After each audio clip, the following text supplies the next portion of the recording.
I had high hopes for the twin because it sounded really good, and unfortunately the execution was terrible.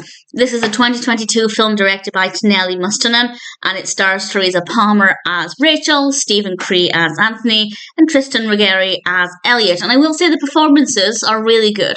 I think everybody gave a really good performance. That's where the praise ends. There is so much fluff in this that nothing happens for a tremendous amount of time.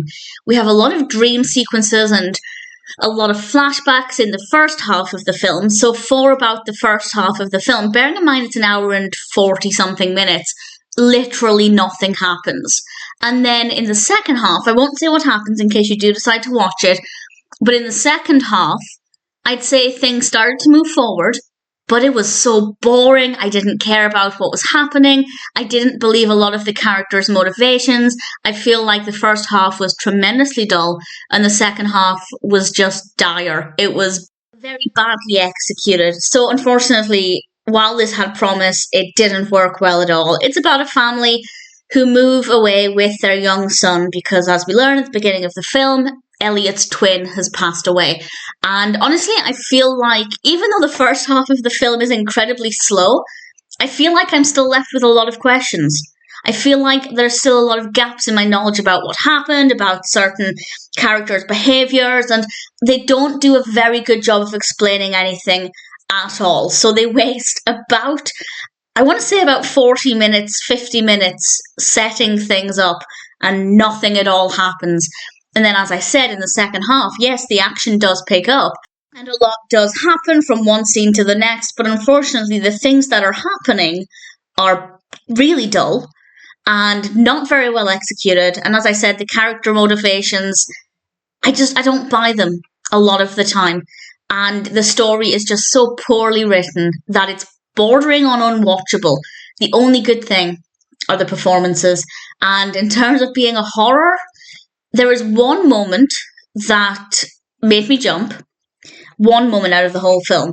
And unfortunately, what happened a split second after that was so ridiculous, and I didn't believe it, I didn't buy into it, that it ruined that one potentially scary moment. I will, with a spoiler warning in a moment, tell you which moment that is, just in case you are curious.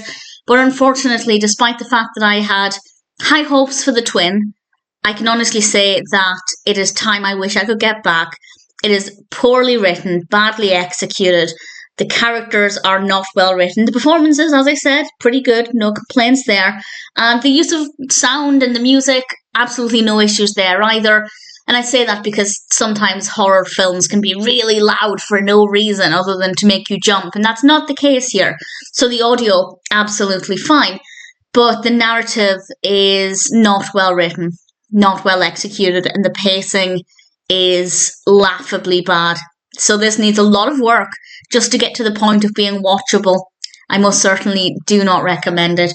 I will now, with a spoiler warning, but it's not really a huge spoiler, but it is a spoiler for what I consider to be the most scary moment in the film. So this is the last thing I have to say about the film, and just in the point of credit where it's due, the one scene that I did find a little bit creepy, and it did make me jump, but again, it was ruined immediately after, is when Elliot tells his mother to look in the mirror, and she's got the candle in front of her, and she's looking in the mirror trying to see Nathan, her dead son, Elliot's dead twin, and the candle goes out and the mirror falls to the floor and it smashes, and it is kind of dramatic for a split second.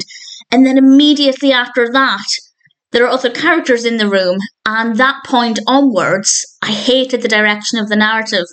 So for a split second, I enjoyed the experience of this film, and unfortunately that is not an exaggeration, because it was literally, the mirror smashes, I kind of had an intake of breath, and then from that point onwards, it just took an absolutely appalling direction. I don't recommend it. It's not a good film. The performances are fine, but other than that, there is nothing about the twin that works well.